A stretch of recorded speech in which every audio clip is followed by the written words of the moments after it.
Tash, hindi kinaya ang ginawa ni Lola Belen, JDL napa thumbs up.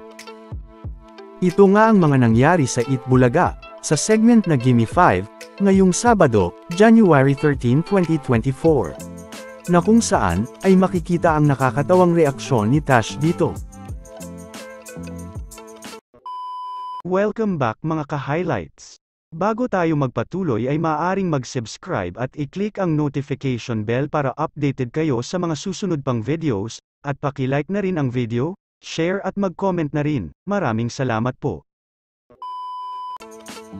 Nangyari nga iyan, matapos ang magkasunod na araw na pag-pick up line, ni Lola Belen kay Bossing at Boss Joey. Matatandaang, Huwebes January 11, 2024, nang mag-pick up line noon si Lola Belen, sa mga Mr. Cuties, na kung saan, ay tinanong ni Lola Belen, kung microwave ba ang mga Mr. Cuties, kung saan sinabi niya ang mga salitang, Mr. Cuties, microwave ba kayo? Kasi you guys, make my heart melt. At Biyernes naman, January 12, 2024, ay nag-pick up line naman si Lola Belen, kay Bossing Vic Soto, at kay JDL Joey De Leon. Dito nga ay nagsimulang mag-pick up line si Lola Belen, kay JDL, na kung saan, ay sinabi ni Lola Belen na, Joey, may kilala ka bang gumagawa ng relo? Kasi kapag kasama kita, humihinto ang oras ko. Makikita pa nga ang nakakatawang reaksyon dito ni JDL, kung saan napa-thumbs up pa nga siya, sa pick-up line ni Lola Belen para sa kanya. Biro pa nga ni JDL kay Lola Belen, na akala niya mga Mr. Cuties lang ang type nito, pati pala may mga edad na. Maririnig pa nga ang mga sinabi ni Tash sa kanyang Lola Belen, matapos marinig ang sinabi ng kanyang Lola. Dito nga ay sinabi ni Tash sa kanyang Lola Belen na, Lola, kalma lang Lola.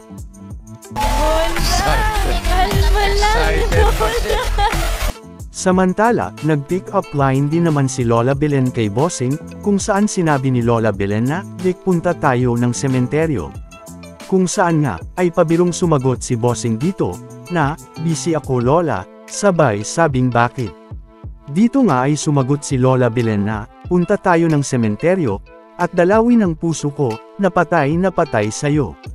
Napawaw pa nga ang marami dito, at makikita din ang reaksyon ni Tash dito. Napatanong pa nga si JDL kay Tash, kung anong nangyayari sa kanyang Lola Belen.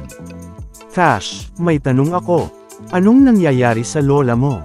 Kung saan sumagot si Tash na hindi niya alam, at siguro daw ay sobrang excited lamang nito. Ayon kay Tash ay, di ko alam, siguro sobrang excited siya. At kinabukasan, Sabado, January 13, 2024, ay muling bumato ng pick-up line si Lola Belen, hindi lang kay Bossing at Boss Joey, kundi kasama na rin si Tito Sen. Sa pick-up line nga na ibinato ni Lola Belen kay JDL, ay nagbiro pa nga si JDL dito, at sinabi ang mga salitang, malapit mo na kung ma-pick up. Dito nga ay sinabi ni Lola Belen na, Joey, nag-download ako Google Maps sa cellphone ko. Para alam ko ang daan, papunta sa puso mo. Joey, nag-download ako Google Maps sa cellphone ko para alam ko ang daan papunta sa puso mo. Sa pagpapatuloy nga, ay nag-pick up line naman si Lola Belen kay Tito Sen, kung saan napasabi pa nga si Tito Sen dito, nang nako. Dito nga ay sinabi ni Lola Belen na, tamang-tama sweldo na, pero hindi ko kukunin ang PhilHealth, at SSS mo. Sa'yo na ang PhilHealth, sa'yo na ang SSS, pero sa akin ang pag-ibig mo, boom. Sa'yo na ang PhilHealth, sa'yo na ang SSS, pero sa akin ang pag-ibig mo, boom. Pero hindi pa nga natapos dyan, dahil may pick-up line pa si Lola Belen kay Bossing, na hindi nga inaasahan ng marami, ganun din ang kanyang apo na si Tash. Dito nga ay sinabi ni Lola Belen kay Bossing na, Vic, sana ID na lang kita. Nalilito man ay sumagot dito si Bossing. Sabay sabi ni Lola Belen na, sana ID na lang kita, para kahit mawala ka, alam nilang akin ka. Dahil nga dito, ay makikita ang nakakatawang reaksyon dito ni Tash, na tila hindi nga nito kinaya ang mga pick-up lines, na ibinato ng kanyang Lola Belen. Samantala, nag-pick up line din naman si Tash sa kanyang Lola Belen, kung saan sinabi ni Tash na, "Lola Belen, dictionary ka po ba?"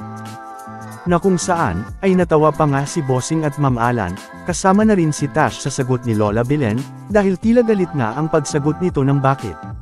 Sabay sabi ni Tash ng, "Bakit galit? Kasi you add meaning to my life." Bakit galit? Kasi you add meaning to my life. Samantala, ano naman ang masasabi nyo patungkol dito?